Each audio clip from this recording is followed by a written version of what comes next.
साथ ही साथ माशाल्लाह अभी भी साथ ही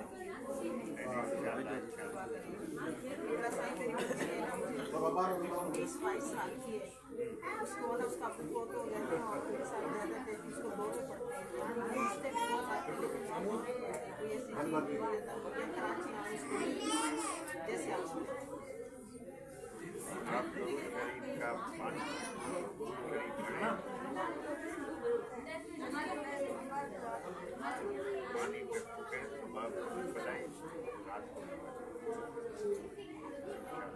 बड़ी छोटी दोनों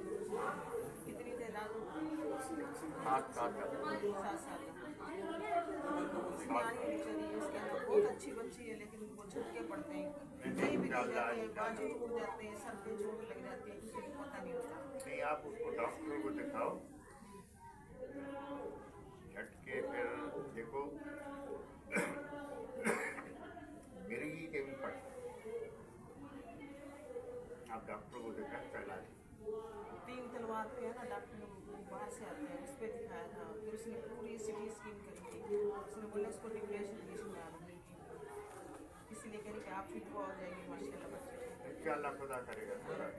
अल्लाह खुश रखे अल्लाह बात करे अल्लाह